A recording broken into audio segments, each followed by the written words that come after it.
మూసీ నది ప్రాజెక్టును తప్పకుండా పూర్తి చేసి తీరుతామని తెలంగాణ సీఎం రేవంత్ రెడ్డి అన్నారు. సంగం శివయ్యను దర్శించుకుని తాను సంకల్పం తీసుకున్నా అన్నారు.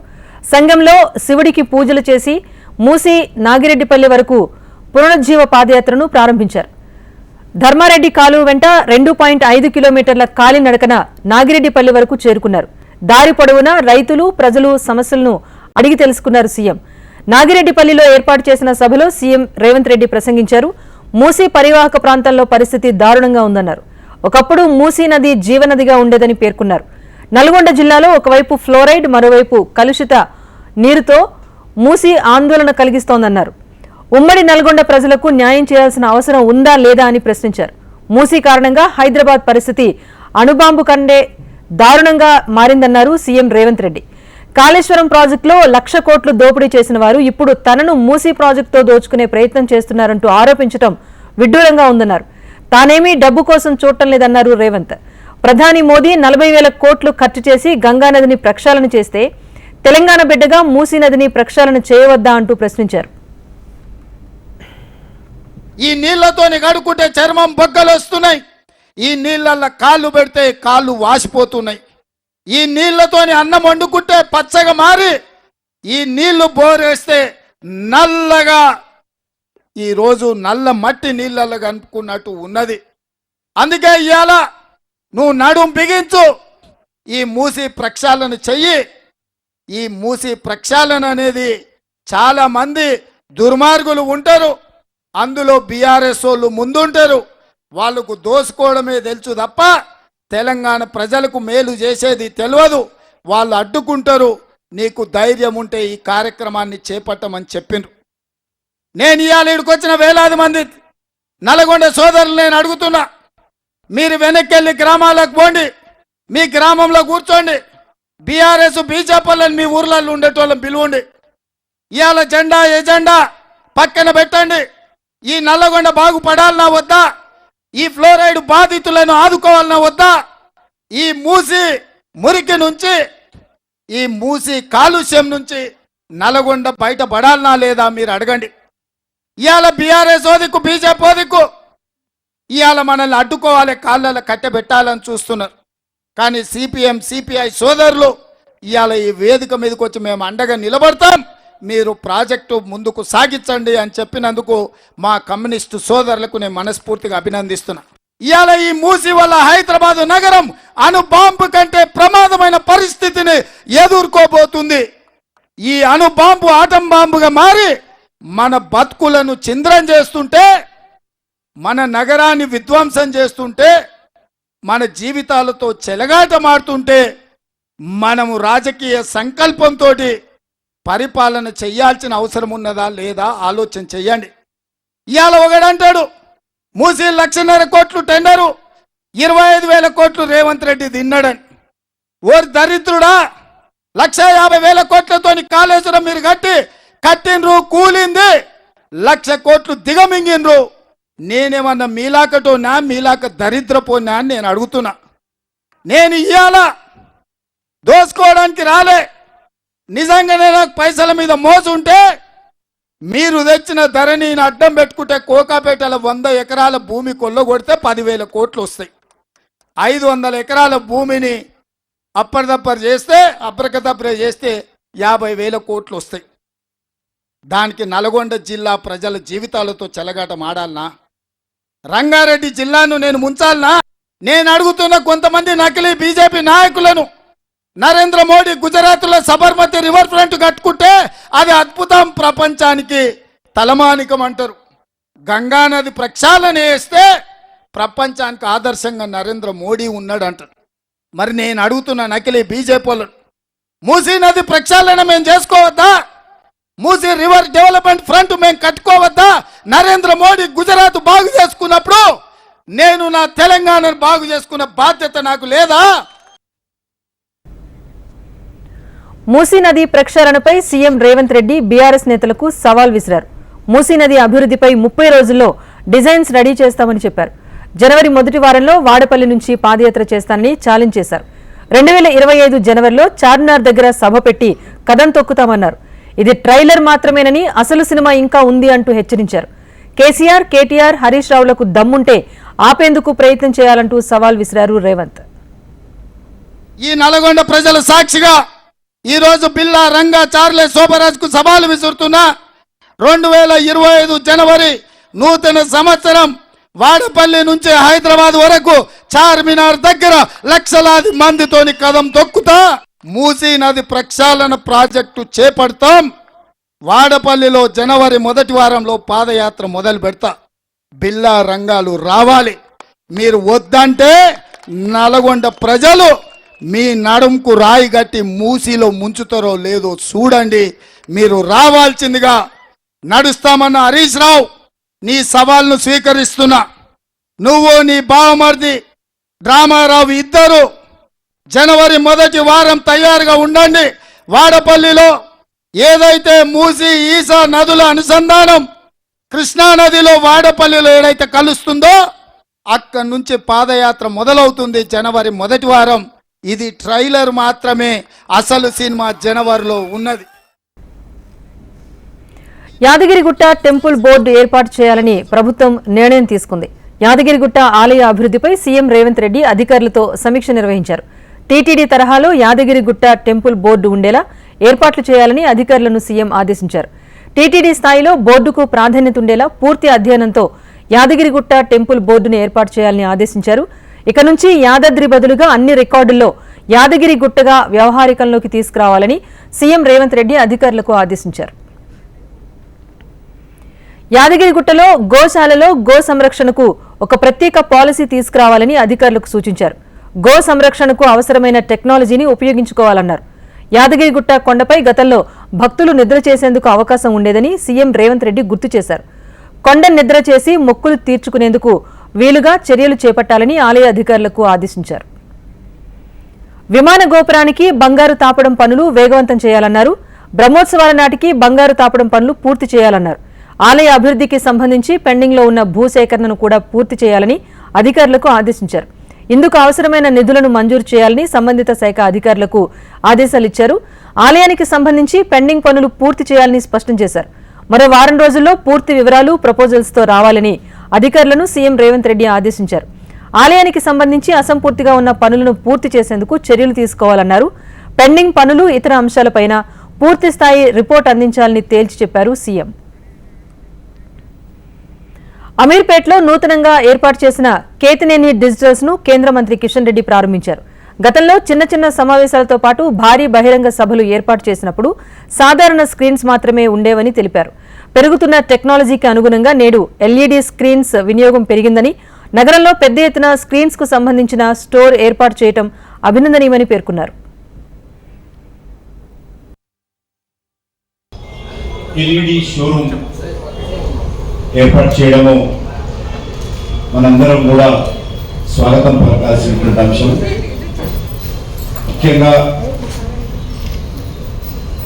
శ్రీమతి కేతినేని శర్మ గారు, అదేవిధంగా రవిరామ్ గారు, శ్రీనివాసరావు గారు, తెలుగు రాష్ట్రాల్లో కూడా మా ఆర్ట్స్ కు ఎంతో మంచి సానుకూలమైనటువంటి పేరుంది. రాష్ట్రంలో వరుసగా దేవాలయాలపై దాడులు జరుగుతున్నా రాష్ట్ర ప్రభుత్వం నిమ్మకు నీరెత్తినట్టుగా వ్యవహరిస్తోందని కేంద్ర హోంశాఖ సహాయ మంత్రి బండి సంజయ్ విమర్శించారు. శంషాబాద్లో గుర్తు తెలియని వ్యక్తులు ధ్వంసం చేసిన హనుమాన్ దేవాలయాన్ని బండి సంజయ్ దర్శించారు. ఆలయంపై దాడులు చేసిన వారిని అరెస్ట్ చేయాలని, హిందువులను పోలీసులు అరెస్ట్ చేస్తున్నారని ఆరోపించారు. రాష్ట్రంలో ఒక వర్గానికి కొమ్ము కాసే విధంగా పరిపాలన కొనసాగుతోందన్నారు. ఇది మంచి పరిణామం కాదని, హిందువుల ఓట్లు కాంగ్రెస్ పార్టీకి అవసరం లేదా అంటూ ప్రశ్నించారు. హిందువులు తిరగబడే రోజు త్వరలోనే వస్తుందన్నారు. ప్రభుత్వం ఏర్పడిన తర్వాత హిందూ దేవాలయాల మీద, హిందూ యువకుల మీద దాడులు జరగడం ఇది సహజంగా మారిపోయింది. ప్రతి రోజు ఏదో ఒక ప్రాంతంలో దాడులు జరుగుతూనే ఉన్నాయి. కానీ ఇంతవరకు ఏ దాడి మీద ప్రభుత్వం స్పందించాల్సిన స్థాయిలో స్పందించాలి. దీనికి కారణం ఏంటంటే ప్రభుత్వము హిందువుల పట్ల నిర్లక్ష్యం, హిందూ దేవాలయాల పట్ల నిర్లక్ష్యం, హిందువుల మనోబలం కాపాడంలో నిర్లక్ష్యం వహించడం. దీనివల్ల బెంగళూరులో రెండో రోజు హైడ్రా బృందం పర్యటిస్తోంది. కర్ణాటకలో చెరువుల పరిరక్షణ తీరును హైడ్రా బృందం పరిశీలిస్తోంది. దొడ్డతోగూరు చెరువును సందర్శించారు హైడ్రా కమిషనర్ రంగనాథ్. హైడ్రా అధికారుల బృందంతో కలిసి పరిశీలించారు. హైడ్రా బృందానికి చెరువుల పరిరక్షణ విధానాన్ని lake men of India Anand వివరించారు. రేవంత్ రెడ్డికి హ్యాపీ బర్త్డే అంటూ శుభాకాంక్షలు తెలిపారు కేటీఆర్. తాను హైదరాబాద్లోనే ఉన్నానని, ఏసీబీ లాంటి ప్రభుత్వ ఏజెన్సీలను ఎప్పుడు పంపినా స్వాగతం అంటూ ట్వీట్ చేశారు. వాళ్ళకి చాయ్ ఉస్మానియా బిస్కెట్తో మీ బర్త్డే కేక్ వారు కట్ చేస్తామంటే తానే ఇప్పిస్తాను అంటూ చురకలు వేశారు కేటీఆర్.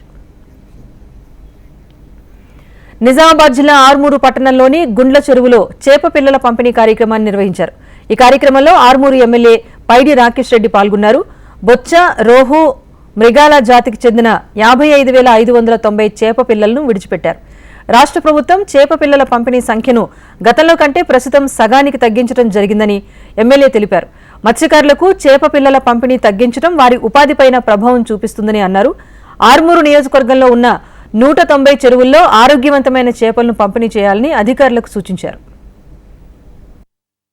45,000 చేయడం అనేది దారుణమని నేను రాష్ట్ర ప్రభుత్వానికి చెప్తున్నా. సంఘపుత్రులందరూ చూడాలి. 91,1,75,700 బడ్జెట్ కేటాయించిన తర్వాత పేద బిడ్డలు, మూగవాళ్ళు పల్లెటూర్లలో ఉంటారు. నోరు లేదనా మీ ధైర్యము, అహంకారమా, పేదల మీద దౌర్జన్యమా ఇది. కాబట్టి ఏదైతే 46 కోట్లు తగ్గించారో ఈ పేద బిడ్డలకి. నామినేటెడ్ పదవులపై సీఎం చంద్రబాబు కసరత్తు చేస్తున్నారు. 2 రోజులుగా పార్టీ నేతలతో విస్తృత చర్చలు జరుపుతున్నారు. గురువారం పవన్ కళ్యాణ్తోనూ చంద్రబాబు సమావేశమయ్యారు. తమ నేతల పేర్లను బీజేపీ ఇప్పటికే పంపించింది. అసెంబ్లీ కంటే ముందే 2వ విడత నామినేటెడ్ పదవుల జాబితా చేసే ఆలోచనలో చంద్రబాబు ఉన్నారు. ఆంధ్రప్రదేశ్ ముఖ్యమంత్రి చంద్రబాబు నాయుడు రేపు శ్రీశైలం మల్లికార్జున స్వామిని దర్శించుకోనున్నారు. శ్రీశైలంలో ముఖ్యమంత్రి సీ ప్లేన్ సర్వీస్ను ప్రారంభించనున్నారు. కృష్ణానదిపై శ్రీశైలంలోని పాతాళగంగ, బెజవాడలోని ప్రకాశం బ్యారేజ్ ల్యాండింగ్ పాయింట్స్గా సీ ప్లేన్ సర్వీసును చంద్రబాబు లాంఛనంగా ప్రారంభించనున్నారు. ఆ తర్వాత సీ ప్లేన్లో ప్రయాణించి శ్రీశైలం ప్రాజెక్టుకు చేరుకుని రోప్ వే ద్వారా మల్లికార్జున స్వామి ఆలయానికి చేరుకుంటారు.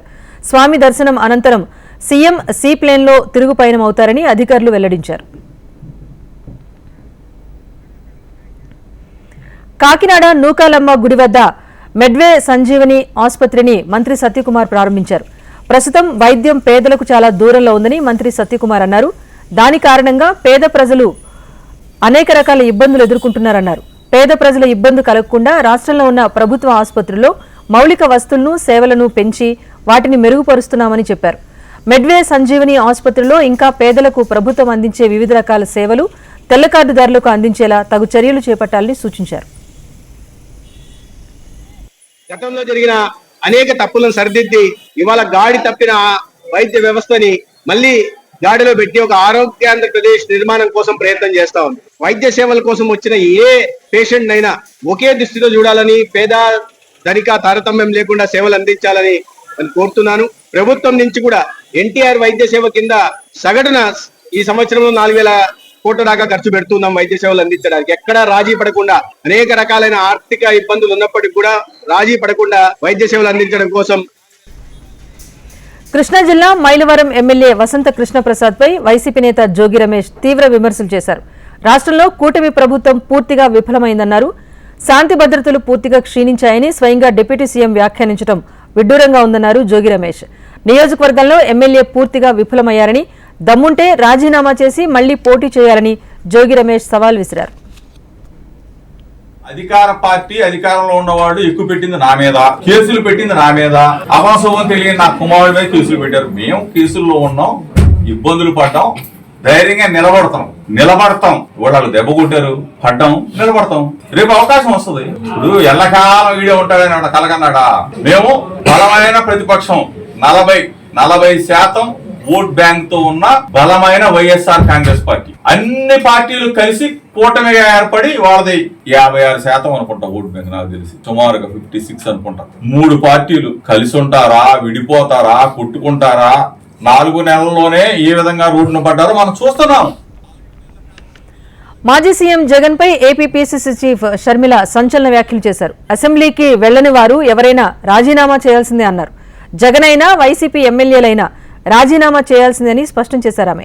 ఈ నెల 11 నుంచి ప్రారంభం కానున్న అసెంబ్లీ సమావేశాలకు హాజరు కావటం లేదని జగన్ ప్రకటించడంపై షర్మిల తీవ్ర స్థాయిలో స్పందించారు.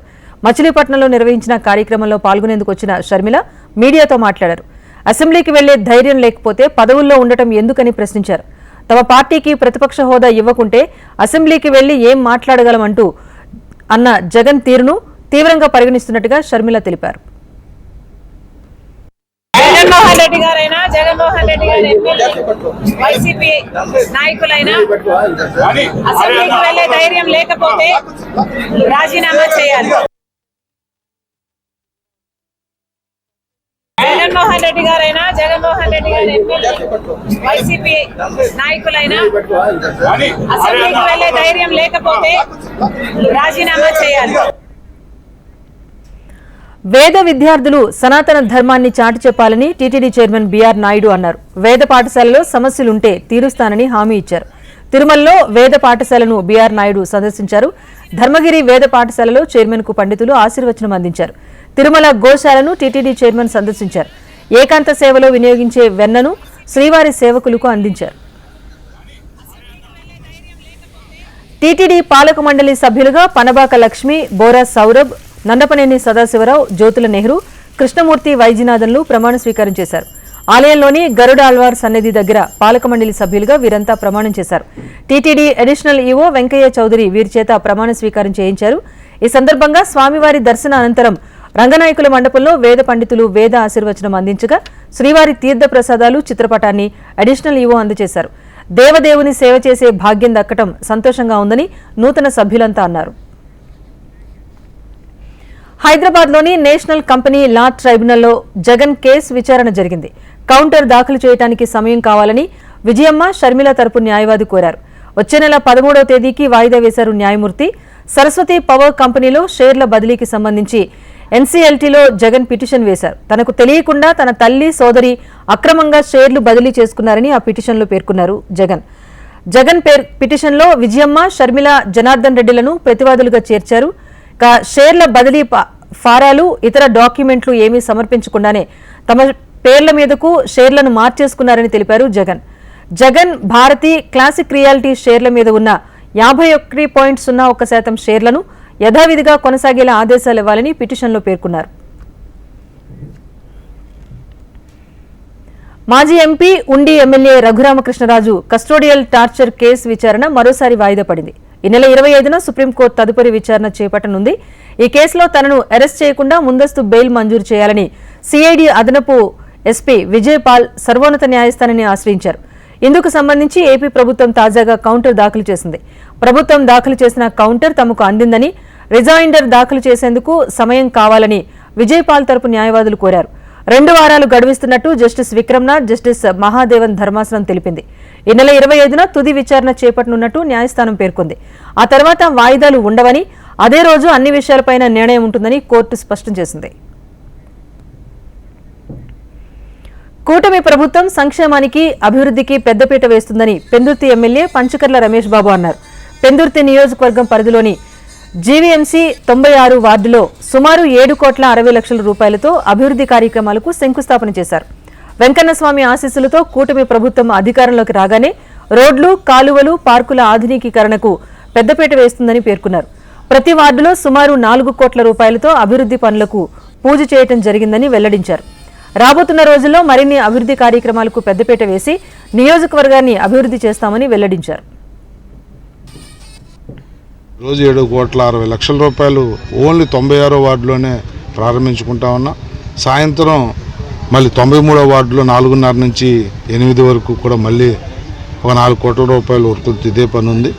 రేపు ఉదయం, సాయంత్రం 97, 94 వార్డుల్లో కూడా ఇలాంటి భూమి పూజ కార్యక్రమాలు చేసుకుంటా ఉన్నా. ఇది ఒక ఉత్సవంలాగా, ఒక ప్రజా సంక్షేమం దిశగా.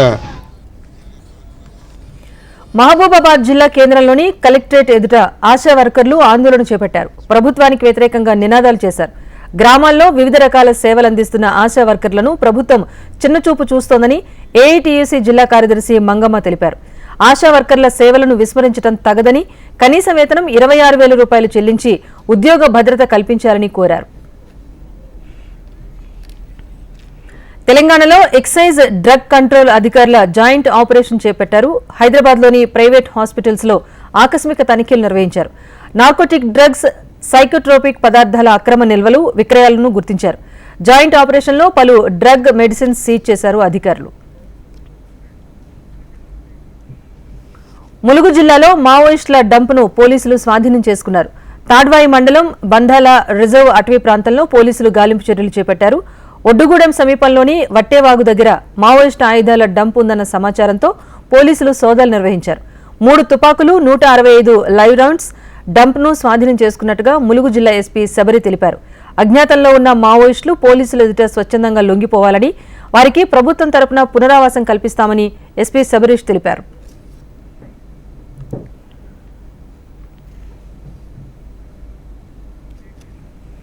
హైదరాబాద్లోని కొంపల్లిలో ఎస్ఓటీ పోలీసులు సంయుక్తంగా తనిఖీలు చేపట్టారు. మహారాష్ట్ర, గోవా నుంచి 20 గ్రాముల ఎండీఎంఏ డ్రగ్స్ తీసుకొచ్చి కొంపల్లిలో అమ్ముతూ ఉండగా నిందితుల్ని పోలీసులు అరెస్ట్ చేశారు. వారి వద్ద నుంచి 20 గ్రాముల డ్రగ్స్ తో పాటు 4 మొబైల్ ఫోన్లను సీజ్ చేశారు పోలీసులు.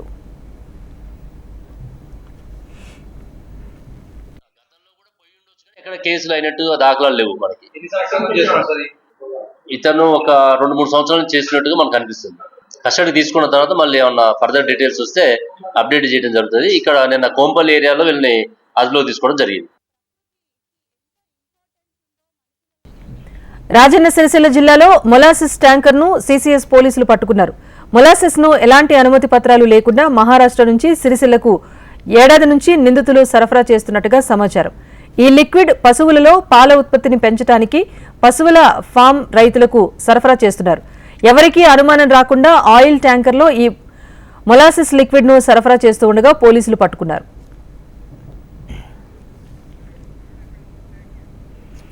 జోగులాంబ గద్వాల జిల్లా ఏరియా ఆసుపత్రిలో మార్చురీలో మహిళ శవంపై బంగారాన్ని దొంగిలించిన సంఘటన చోటు చేసుకుంది. గద్వాల సమీపంలోని ఔటర్ రింగ్ రోడ్లో జరిగిన రోడ్డు ప్రమాదంలో మెరిసా అనే మహిళ మృతి చెందింది. దీంతో ప్రభుత్వ ఏరియా హాస్పిటల్లోని మార్చురీకి తరలించారు. ఈ క్రమంలో మృతి చెందిన మహిళ కుటుంబ సభ్యులు మృతదేహాన్ని పరిశీలించగా శరీరంపై ఉండాల్సిన బంగారం లేకపోవటాన్ని గమనించారు. సుమారు తులం బంగారం అపహరణకు గురైందని కుటుంబ సభ్యులు తెలిపారు. సంబంధిత మార్చురీ సిబ్బందిపైన తక్షణమే చర్యలు తీసుకుని న్యాయం చేయాలని మృతురాలి కుటుంబ సభ్యులు డిమాండ్ చేస్తున్నారు.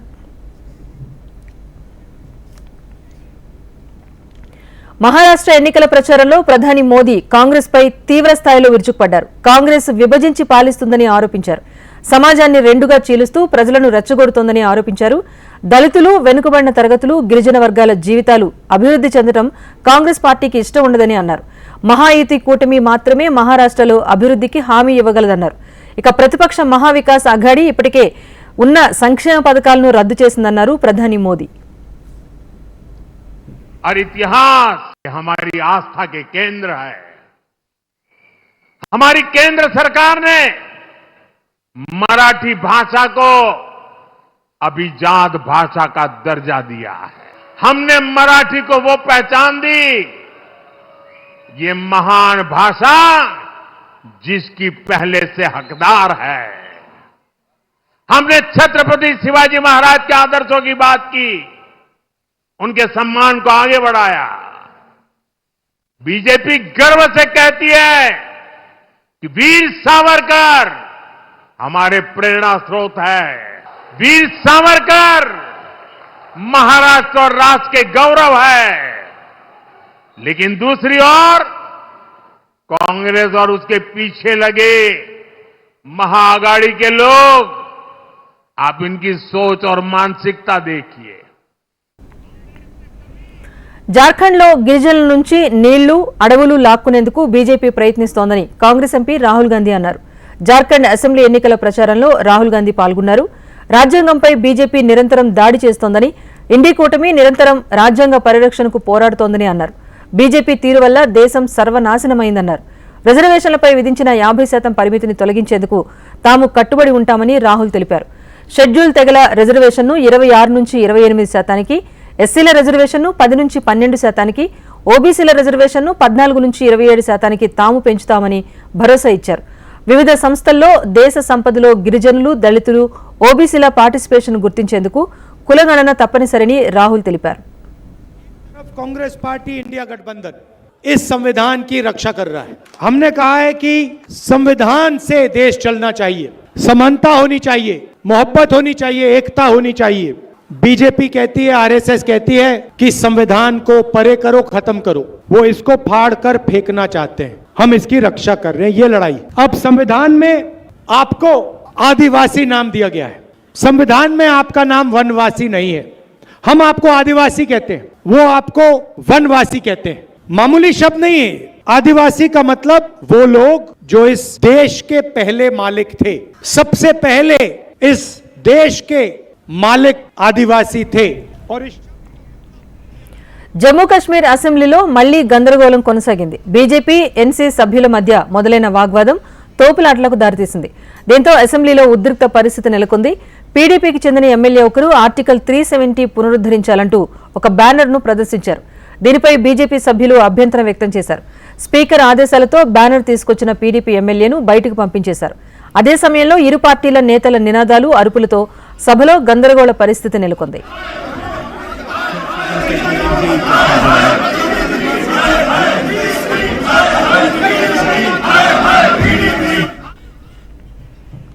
సాక్షాత్తు రాష్ట్ర ముఖ్యమంత్రి కోసం తెప్పించిన సమోసాలు మాయమయ్యాయి. కాంగ్రెస్ పాలిత హిమాచల్ ప్రదేశ్లో ఈ ఘటన చోటు చేసుకుంది.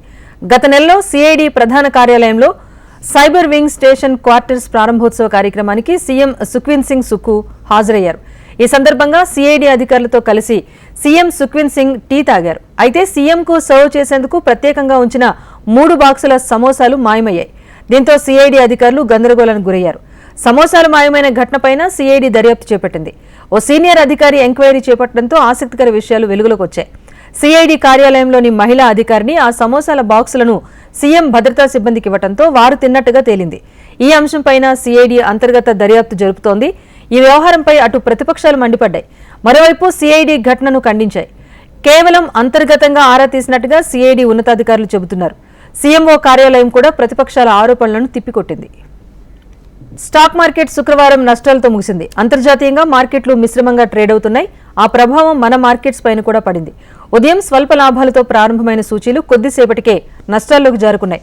చివరిదాకా రెడ్లోనే ట్రేడ్ అయ్యాయి. ఇక ముగింపులో సెన్సెక్స్ 55 పాయింట్లు నష్టపోయి 79,486 పాయింట్ల వద్ద ముగిగా, అటు నిఫ్టీ 51 పాయింట్లు నష్టపోయి 24,148 పాయింట్ల వద్ద ముగిసింది. నిఫ్టీలో M&M, Titan Company, Tech Mahindra, Infosys, Nestle లాభాల్లో కొనసాగా, Coal India, Tata Steel, Trent Asian Paints, Shriram Finance నష్టపోయాయి. రంగాల్లో IT index 0.5%, media, PSU bank, metal, oil and gas, power, realty 1 నుంచి 2% మధ్య క్షీణించాయి. ఇక బీఎస్ఈ మిడ్ క్యాప్ ఇండెక్స్ లో 1.3%, స్మాల్ క్యాప్ ఇండెక్స్ 1.6% క్షీణించాయి. ఇది prime time news update. Keep watching HM TV. వార్త ఆగదు, నిజం దాగదు.